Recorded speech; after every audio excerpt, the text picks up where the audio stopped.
Daily post का mic क्यों मारे करना इधर से उधर पकड़ाओ माइक रेडी वचन रेडी है रेडी सर हां रेडी सर कैमरे करो माइक ऊपर करो अरे सवाल शुरू करिए चलिए शुरू करो सर ये हालात का आपने तो क्या हो गया अभी क्या जायजा लिया क्या हालात है इस वक्त क्या अपडेट है पूरे मामले में डेली पोस्ट नहीं देखिए बड़ा दर्दनाक हादसा यहाँ पे हुआ है और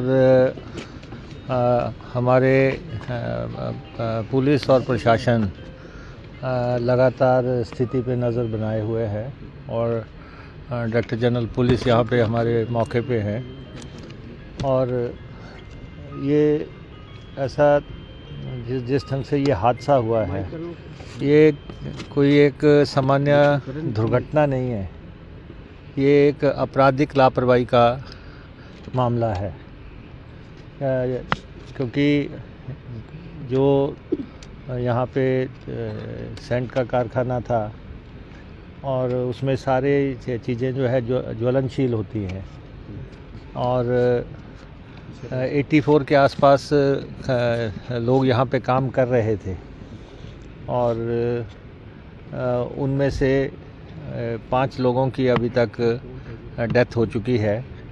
एक डेथ कल हुई थी जब एक लेडी ने छलांग मार दी थी ऊपर से और उनकी जान चली गई थी और आज जो 4 लोग NDRF की टीम्स जब अंदर गई तो उन्होंने 4 बॉडीज़ रिकवर की हैं और इस तरह कुल 5 लोग अभी तक इसमें मारे जा चुके हैं और जो बॉडीज़ आज मिली हुई हैं वो पूरी तरह लोग जो झुलस गए और उनको मौका ही नहीं मिला बाहर निकलने का और अभी तक भी 4 लोग मिसिंग बताए जाते हैं और समझा जाता है कि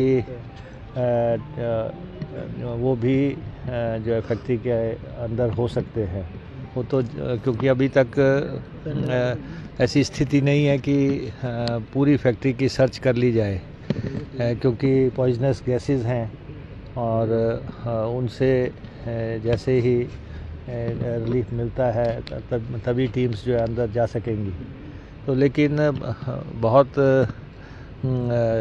दर्दनाक हादसा हुआ है ये हमारे इंडस्ट्रियल एरिया के अंदर और अभी तक जो इसके मालिक हैं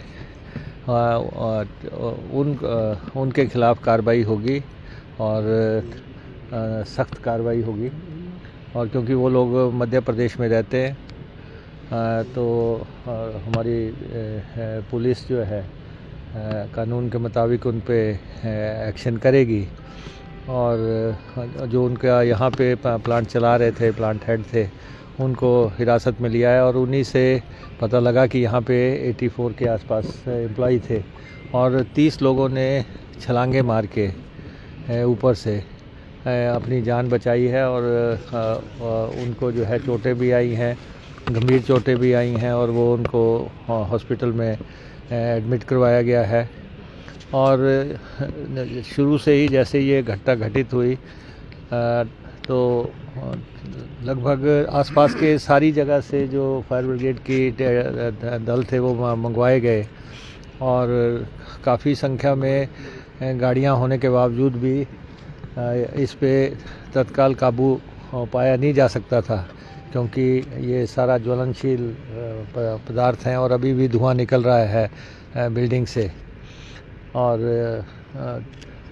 इसलिए जिन लोगों ने छलांगे मारी उन लोगों के तो फ्रैक्चर हुए हैं, चोटें लगी है और कुछ लोग अंदर ही झुलस के जो है उनकी जानें चली गई हैं और अभी अंदेशा है कि अंदर बॉडीज़ हो सकती हैं जो मिसिंग लोग हैं।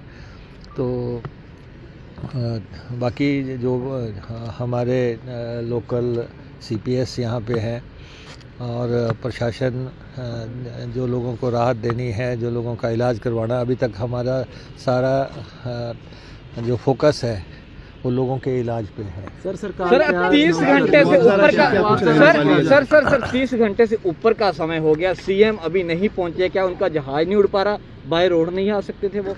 नहीं देखिए CM को आज आना था, लेकिन क्योंकि शिमला में बर्फ़ पड़ गई, इसीलिए जो है, क्योंकि मैं नॉर्मल प्लेस पे था तो इसलिए मैं यहाँ पे आया हूँ, और किसी को यहाँ पे तत्काल यहाँ पे आना था, तो मैं भी मंडी से आया हूँ यहाँ पे। तो ऐसा नहीं है, हमारा जो है सरकार पूरी तरह संवेदनशील है, और पूरा प्रशासन पूरी तरह यहाँ पे गेयर अप है। लेकिन ये हम आपको निश्चित तौर पे कहना चाहते हैं कि ये एक दुर्घटना नहीं है, सामान्य दुर्घटना ये ट्रीट नहीं की जा सकती। ये जो है लापरवाही का मामला है, आपराधिक लापरवाही का मामला है, जिसमें 5 जाने जा चुकी हैं, और इससे अधिक जाने की का अंदेशा भी है।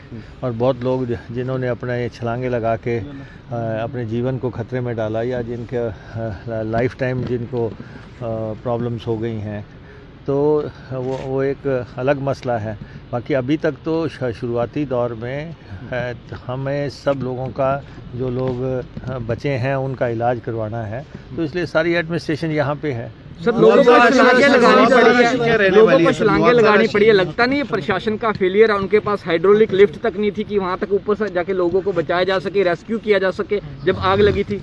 नहीं, देखिए, ऐसा है कि हमने आपको पहले ही कह दिया कि ये एक आपराधिक लापरवाही का मामला है, और जिस तरीके का ये कोई दिक्कत आ रही है, भारत सरकार से कोई संपर्क किया गया कि कोई हमें सामान चाहिए, इक्विपमेंट चाहिए, भारत सरकार से कोई संपर्क साधा गया इसको लेकर? ऐसा है कि आपके सामने बिल्डिंग है, आपके सामने ये है कि स्ट्रक्चर पूरी तरह जल गया है, और सारी जो है अंदर जो भी मशीनरी थी, प्लांट मशीनरी या सामान था, वो सारा जल के राख हो गया है। और एनडीआरएफ यहाँ पे काम कर रहा है, एसडीआरएफ यहाँ पे काम कर रहा है, और प्रदेश पुलिस का सबसे बड़ा अधिकारी जो है डीजीपी जो है यहाँ पे टेंटर हुक्स पे हैं, और सुबह से शाम तक यहाँ पे खड़े हुए हैं, रात से खड़े हुए हैं, और हमारी सारी जो है एसपीज और दूसरे ऑफिसर यहाँ पे हैं, प्रशासन के सारे ऑफिसर यहाँ पे हैं। ये स्थिति तो आपके सामने है। इस समय केंद्र से मदद का ये सवाल नहीं है। इस वक्त तो नुकसान तो हो चुका है। सर, इनिशियल इन्वेस्टिगेशन के अंदर जिन लोगों को हिरासत में लिया गया है, क्या कुछ जानकारी जो है वो हासिल हुई है कि किस तरीके से आग लगने के क्या कारण थे? क्योंकि इन्वेस्टिगेशन तो जरूर उनको जिनको हिरासत में लिया गया है, इनिशियल नहीं, ऐसा है, अभी तक तो ये स्पष्ट है कि यहाँ पे ज्वलनशील पदार्थ हैं जिनकी वजह से लोगों को मौका ही नहीं मिला बाहर निकलने का। इसलिए आप देख रहे हैं कि जो ऊपर की मंजिल में लोग थे उन सब ने छलांगे लगा दी। उनके पास 2 ही ऑप्शन होंगे उस समय, या तो आग की भेंट हो जाएं या पे छलांगे लगा दें, इसलिए लोगों ने छलांगे लगा दी। और हम कह रहे हैं कि ये हादसा जो है बहुत अनफॉर्चुनेट है, और इसकी पूरी इंक्वायरी जो है करवाई जाएगी, और जिस भी लेवल पे करवानी पड़ी, चाहे उसकी जुडिशियल इंक्वायरी करवानी पड़े, चाहे मजिस्ट्रियल इंक्वायरी करवानी, चाहे कोई भी एजेंसी से जांच करवानी पड़ेगी, वो तो करवाएंगे, क्योंकि बहुत बड़ा नुकसान हुआ है, जानी नुकसान हुआ है।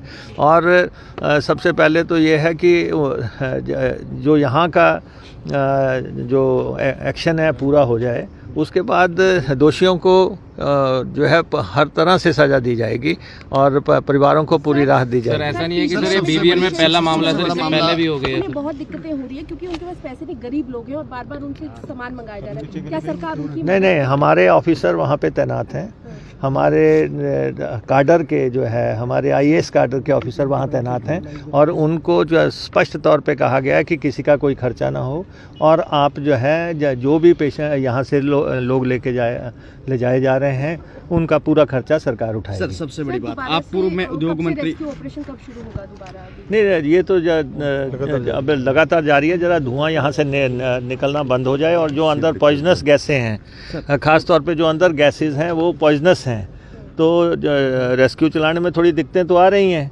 अब रेस्क्यू तो अब आप क्या कहें, अंदर अब आप तो स्थिति पे यहाँ पे खुद मौजूद हैं, तो आपको नज़र आ रहा है कि सब कुछ बर्बाद हो चुका है।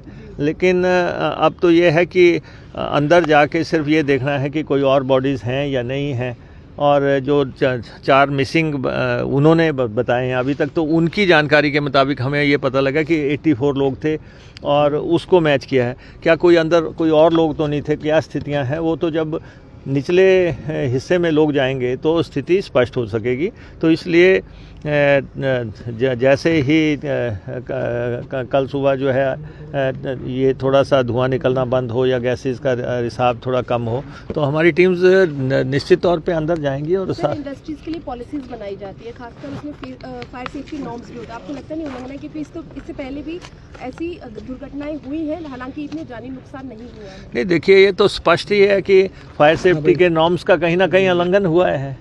नॉर्म्स का उल्लंघन हुआ है तभी तो इतना बड़ा हादसा हुआ है। ये हादसे का आकार बहुत बड़ा है और जिसमें कि 5 लोगों की अभी तक जान जा चुकी है और इससे ज़्यादा जाने की अंदेशा है।